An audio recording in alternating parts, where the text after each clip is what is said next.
Good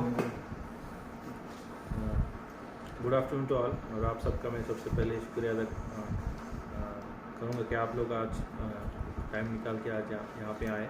तो जैसे पिछला भी एक नोटिफिकेशन जो निकला था, उसमें भी जब नोटिफिकेशन निकला था तो मैंने आप सबको बुलाया था और जनरल जो भी इलेक्शन के बारे में तैयारी थी वो आपको उससे रूबरू कराना था। तो जैसे आपको पता है कि सुप्रीम कोर्ट का डिसीजन जो हाल ही में आया, तो उसके मद्देनज़र इलेक्शन डिपार्टमेंट यूटी लद्दाख ने फिर से नोटिफिकेशन जो हमारा 5th LHDC कारगिल है उसका जनरल इलेक्शन का नोटिफिकेशन निकाला है। तो उसका मैं थोड़ा पहले बताना चाहूँगा। जो नोटिफिकेशन 7 तारीख को हमारा शाम को निकला था और नॉमिनेशंस आज से जो 9 सितंबर से नॉमिनेशन स्टार्ट हुए हैं। और जो भी RO पिछले इलेक्शन में जिन्होंने एज RO काम किया वही कायम रहेंगे और उनके हेडक्वार्टर भी सेम रहेंगे। तो ये पहली चीज़ मैं क्लियर करना चाहूँगा। तो जैसे पता है कि 9 तारीख से नॉमिनेशन मतलब आज से स्टार्ट हुआ है और लास्ट डेट ऑफ नॉमिनेशन 16 सितंबर है। एंड डेट ऑफ स्क्रूटिनी जो होगा, जितने नॉमिनेशन आएंगे उनका 18 सितंबर उसको फिक्स किया गया। जब स्क्रूटिनी के बाद जो वैलिड कैंडिडेट्स बचते हैं तो उसमें आप सबको पता है कि विड्रॉल का भी टाइमिंग रहता है। तो वो हमने जो नोटिफिकेशन के हिसाब से फिक्स किया है। लास्ट डेट ऑफ विड्रॉल है 20 सितंबर, 20 सितंबर एक लास्ट डेट ऑफ विड्रॉल। और जो पोल डे जो पिछले नोटिफिकेशन में जो 10 सितंबर था, इस बार 4 अक्टूबर ये पोल डे नोटिफाई किया गया। और जो पोलिंग होगा जो सुबह 8 बजे से लेकर 4 बजे तक शाम को पीरियड है, वहाँ जिस पीरियड में वोटर्स अपने अपने पोलिंग स्टेशन में आके वोट डाल सकते हैं। तो काउंटिंग डे 8 अक्टूबर को फिक्स किया गया और ओवरऑल जितना भी प्रोसेस होगा उसको कायम करने के लिए, कंप्लीट करने के लिए डेट फिक्स किया 11 अक्टूबर। तो ये जनरल एक मैंने शेड्यूल आपको बताया। तो 26 जो जितने हमारे कॉन्स्टिट्यूंसी है उसमें RO आज से उन्होंने अपने अपने हेडक्वार्टर में फिर से काम उन्होंने शुरू किया और वहाँ पे नॉमिनेशन का प्रोसेस अभी स्टार्ट किया। टोटल हमारे पोलिंग स्टेशन 278 पोलिंग स्टेशन हैं और उसका कैटेगराइजेशन भी हमने सारा प्रोसीजर एज जो भी पोलिंग स्टेशन होते हैं तो उनका वहाँ के वल्नरेबल वोटर्स क्या है, पास्ट हिस्ट्री क्या है, वोटिंग में क्या किस टाइप के वहाँ पे इंसिडेंट्स हुए, वो सारा देख के district administration, election authority and district police headed by SSP हम जॉइंटली रिव्यू करते हैं। तो हर एक पोलिंग स्टेशन का कैटेगराइजेशन भी किया कि सेंसिटिव कितने, हाइपर सेंसिटिव कितने, नॉर्मल कितने। तो वो भी मैं कई लोगों ने मुझे पूछा था कि इसके बारे में भी बताओ, तो वो मैं आज बताना चाहूँगा। तो 114 पोलिंग स्टेशन हाइपर सेंसिटिव हमने डेसिग्नेट किए, 99 sensitive and normal 65 police station. तो हर एक पुलिस स्टेशन का अपने अपने कैटेगरी के हिसाब से पुलिस डिप्लॉयमेंट रहने वाला है। तो उसका सारा तैयारी हमने पिछले उसमें भी किया था और इस बार भी वो सेम ही रहेगा। और जो मॉडल कोड ऑफ कंडक्ट जैसे पता है कि जैसे नोटिफिकेशन निकलता है तो वो इन इफेक्ट हो जाता है। तो 7 तारीख से मॉडल कोड ऑफ कंडक्ट भी लागू हुआ है और कल आपने देखा होगा एक डिटेल ऑर्डर भी हमने उसमें इशू किया है। मोरलेस वो सेम ही है जो पहले वाला था, उसमें 2-3 पॉइंट्स हमने उसमें ऐड किए जो हमें पिछले कैंपेनिंग और उसमें जो हमने देखे कि 1-2 पॉइंट छूट गए थे तो वो भी हमने उसमें डाले। तो मेरी सबसे आपके माध्यम से अपील सारे जितने भी कैंडिडेट पॉलिटिकल पार्टीज़ और आवाम से भी रहेगी कि और गवर्नमेंट एम्प्लॉयज़ से भी मेरी अपील है कि मॉडल कोड ऑफ कंडक्ट का आप पालन करें। और जैसे हमें कुछ भी नॉलेज में आएगा, कंप्लेंट हमारे नॉलेज में आएगी तो उसमें हम डिस्ट्रिक्ट एडमिनिस्ट्रेशन की तरफ से कार्रवाई की भी गई। आपने देखा कि पिछले भी उसमें जितने भी कंप्लेंट्स आए थे उसमें हमने एक्शन लिया था और इस बार भी हमारा यही रहेगा कि कंप्लेंट्स आएंगे तो हमारे जो फ्लाइंग स्क्वाड भी हमने हर एक कॉन्स्टिट्यूंसी में डेसिग्नेट किए है। उसमें मैजिस्ट्रेट भी है, पुलिस का रिप्रेजेंटेटिव है और फाइनेंस का एक रिप्रेजेंटेटिव जो कैंडिडेट्स अपने कैंपेनिंग करते, मीटिंग्स करते तो उसमें एक्सपेंडिचर पॉइंट ऑफ व्यू से वो भी उसको नोट करने के लिए वो जॉइंट टीम, तो वो सारे टीम्स के through model conduct code of conduct का कहीं पे वायलेशन ना हो वो उसका डेली मॉनिटरिंग किया जाता है। और मेरा अपील यही है कि आप सब stakeholders model code of conduct का आप उसका पालन करें। और एक इशू था जो कल से कुछ पार्टीज़ के माध्यम से आया गया कि जो इस बार वोटिंग कैसे होगा। तो जो LHDC इलेक्शंस में पहले कारगिल में बैलेट पेपर यूज़ किया जाता था, बट आपको पता है कि 2020 में LHDC के इलेक्शन रूल्स में मॉडिफिकेशन हुआ है और जो मॉडिफिकेशन में अमेंडमेंट्स हुई थी तो उसमें रूल 29B में ये लिखा है कि जो इलेक्शंस हो गए उसमें दोनों, लेह का भी और कारगिल का भी, उसमें वोटिंग मशीन यूज होगा। तो वोटिंग मशीन का उन्होंने डेफिनेशन फिक्स किया है, उसमें एक बैलेट यूनिट होगा और कंट्रोल यूनिट होगा। तो दो, कोई भी ईवीएम होता है, आप सबको पता है कि उसमें ये दो इम्पोर्टेंट एस्पेक्ट होते हैं, बैलेट यूनिट, कंट्रोल यूनिट। तो ये जो हम यूज़ करने जा रहे हैं इलेक्शन में, ये M2 टाइप का मशीन है। फिर जो एक इशू है कि वीवीपैट क्यों नहीं यूज़ करें, तो आप सबको पता होना चाहिए कि कोई भी लोकल बॉडी हो या असेंबली हो, लोकसभा हो, हर एक जो भी इलेक्शन है वो कैसे करना है उसका अपना अपना रूल है। तो LSDC का अपना रूल है, आपको भी मैं कॉपी दूंगा। तो उसमें लिखा है कि जो LSDC में जो इलेक्शन किए जाते हैं उसमें वोटिंग मशीन जो यूज़ होता है उसमें ballot unit, control unit use किया जाएगा। तो वीवीपैट का कहीं मेंशन नहीं। और उसी के हिसाब से हमने इलेक्शन कमीशन ऑफ इंडिया से भी प्रायर परमिशन लिया है। जो M2 टाइप के मशीन है, कोई भी इलेक्शन का मटेरियल हो यूज़ करने के लिए हमें परमिशन लेना पड़ता है। जो हमारे लोकल बॉडी इलेक्शन में कहीं यूज़ करना है, जैसे म्यूनसिपालिटी पे के अभी आएंगे इलेक्शन, तो वहीं पे भी यूज़ करना होगा, तो हमें इलेक्शन कमीशन का परमिशन लेना ज़रूरी होता है। तो हमने प्रायर में M2 टाइप के मशीन को यूज़ करने के लिए परमिशन मिला है हमें, तो वो ही हम यूज़ करने जा रहे हैं। दूसरा, उसके बारे में कुछ डाउट्स टाइम टू टाइम आते रहते हैं पब्लिक में कि ये मशीन्स में ये ठीक नहीं, वो ठीक नहीं।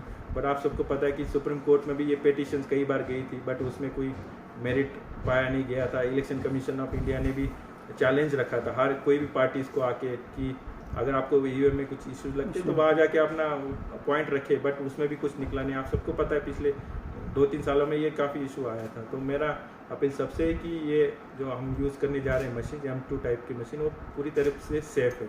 तो उसमें कोई इशू नहीं, ना वो एक्सटर्नली कोई वाईफाई ब्लूटूथ। मॉकपोल आपने सुना होगा कि जब भी ईवीएम तैयार होता है, जैसे अभी कैंडिडेट्स का फिक्स हो जाएंगे, मतलब विड्रॉल के बाद कैंडिडेट्स फिक्स हो जाएंगे, उसके बाद कॉन्स्टिट्यूंसी वाइज ईवीएम तैयार किए जाएंगे, उसको मतलब सील लगाया जाएगा, बैलेट पेपर उसमें फिक्स किया जाता है। उस टाइम भी मॉकपोल होता है, मतलब 50 वोट डमी वोट डाले जाते हैं पार्टी वाइज। तो वो सबके सामने होता है, जो जितने पॉलिटिकल पार्टीज कैंडिडेट के सामने, उनके थ्रू ही हम वो वोट डलवाते हैं, डमी वोट्स। तो बाद में वो चेक भी होता है कंट्रोल यूनिट करके कि ये मैच हो रहा है कि नहीं। ये प्रोसीजर ईवीएम जब प्रिपेयर करते हैं वोटिंग से पहले, उस टाइम भी होता है। और जब पोलिंग डे होगा, जैसे हमारा 4 तारीख को पोलिंग है, तो 4 तारीख को सुबह सुबह जितने भी कैंडिडेट्स के एजेंट्स हो गए, वो कैंडिडेट्स वो खुद भी हो सकते हैं, तो उनके सामने वो पोलिंग मॉकपोल फिर एक बार होगा। तो 2 बार मॉकपोल भी होता है। उसमें ये जितने अगर कोई किसी को डाउट्स है कि मैच नहीं हो रहा, तो वो डाउट्स वहीं पे क्लियर किए जाते हैं। तो ये पॉइंट्स आपके सामने मुझे रखना था। प्लस इस बार हम कुछ एरियाज़ में माइक्रो ऑब्जर्वर्स भी डिप्लॉय कर रहे हैं। आपने देखा कि ऑब्जर्वर्स भी यूटीआर स्टेट्स की तरफ से 5 ऑब्जर्वर्स का डिप्लॉयमेंट हुआ था कॉन्स्टिट्यूंसी वाइज। प्लस हम पर कॉन्स्टिट्यूंसी 2 पुलिस स्टेशन डेसिग्नेट करेंगे। जैसे मैंने बोला कि हाइपर सेंसिटिविटी और वो सारी चीज़ें देख के कि माइक्रो ऑब्जर्वर्स भी वहाँ पे डिप्लॉय करेंगे। वो पहली बार होने जा रहा है। तो वो अपने इंडिपेंडेंटली पूरा प्रोसेस फॉलो हो रहा है कि नहीं वोटिंग का, वो चेक करेंगे। उनका एक रिपोर्ट बाज़ाब्ता बनेगा और शाम को ऑब्जर्वर और इलेक्शन अथॉरिटी को सबमिट होगा। तो अगर कहीं से कंप्लेंट आती कैंडिडेट्स की यहाँ पे ये हो रहा था, कुछ गलत चीज़ हो रही है, तो वो ऑब्जर्वर वहाँ पे मौजूद रहेगा, ताकि ये चीज़ ना रहे कि कोई फेयर जो इलेक्शन को कंडक्ट होना चाहिए उसमें कुछ किसी को डाउट ना रहे। तो ये चीज़ें मुझे बतानी थी। जो स्ट्रांग रूम है वो CCTV सर्विलेंस के अंडर होता है। जब भी हमारा ईवीएम का मूवमेंट होगा या फिर पोलिंग के बाद ईवीएम वापस आएगा स्ट्रांग रूम में, तब पॉलिटिकल पार्टीज़ को अलाउड है कि वो उसके साथ अपना व्हीकल रख सकते हैं। आजकल आपने देखा कि लोकसभा असेंबली में वो अलाउड किया, तो वो भी इस बार हम भी अलाउड किया कि वो उसके साथ अपना गाड़ी भी रख सकते हैं उसके साथ, जब हमारा मूवमेंट होगा। जो स्ट्रांग रूम में ईवीएम जब स्टोर हो जाएगी, उसके बाद वो CCTV के सर्विलेंस में होगा, तो उसका हम एक्सेस पॉलिटिकल पार्टीज़ को भी देंगे। स्ट्रांग रूम के बाहर एक जगह हम डिसिग्नेट करेंगे। वोटिंग के बाद काउंटिंग के बीच में पॉलिटिकल पार्टीज वो पूरा उसमें सर्विलेंस अपना खुद रख सकते हैं, क्योंकि वहाँ अनऑथराइज कोई एक्सेस तो नहीं कर रहा है, लॉग बुक्स में एंट्री हो रही कि नहीं, कोई स्ट्रांग में जाके कोई छेड़खानी तो नहीं कर रहा है। जो कैंडिडेट्स को जेन्युइनली कोई कभी कभी डाउट हो सकता है, बट हमने ये भी तैयारी रखा है कि वो भी हम फैसिलिटी अवेलेबल करने जा रहे हैं। तो ये सारी चीज़ें मैं आपको बताना था।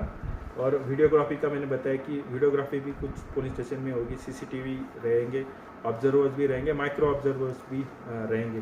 तो मेरे हिसाब से किसी को कुछ डाउट्स नहीं होना चाहिए कि फेयरनेस के बारे में। तो आप सबको जितने वोटर्स है पॉलिटिकल पार्टीज़ को यही अपील है कि डिस्ट्रिक्ट अथॉरिटी, इलेक्शन अथॉरिटी का कोशिश यही है कि फेयर एंड ट्रांसपेरेंसी से पूरा इलेक्शन को कंडक्ट किया जा सके। बाकी अभी डिस्ट्रिक्ट पुलिस की तरफ से एसएसपी साहब भी अपना बताएंगे कि पुलिस की तरफ से क्या तैयारी की जाएगी। पुलिस की तरफ से हमें CAPF जो सेंट्रल आर्म फोर्सेस होती हैं उसकी काफ़ी सारी कंपनीज आई हैं जो हमने फर्दर हर इलाके में, हमारे जो मेजर इलाके हैं, फॉर एग्जांपल ज़ांस्कार जोन है, बटालिक जोन है, वाखा शरगोल जोन है, द्रास जोन है, करगिल के अलग अलग पार्ट्स में सांकूट पानीखर जोन है, इसमें जो है वो कंपनीज ऑलरेडी सिचुएटेड हैं क्योंकि पिछले प्लान के हिसाब से थी, तो वो ऑलरेडी अभी भी कंटिन्यूएशन में बैठी हैं। आपने देखा भी होगा फील्ड में कि उनकी presence 24/7 specially on the highways और जो हमारी छोटी रोड्स हैं उनपे लिंक रोड्स और गांव हैं जो वहाँ पे कंटिन्यूस पेट्रोलिंग कर रहे हैं ताकि जो है कहीं लॉ एंड ऑर्डर का कुछ इशू ना हो, आपस में कोई लड़े ना।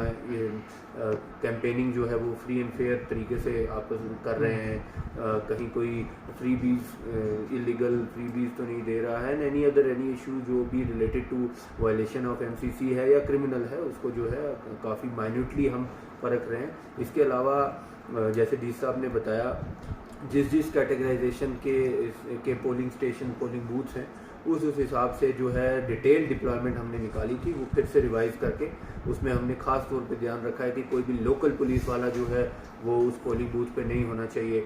उनकी उस तरीके से रैंडमाइजेशन करके जो है डिटेल्ड प्लान बनाया है।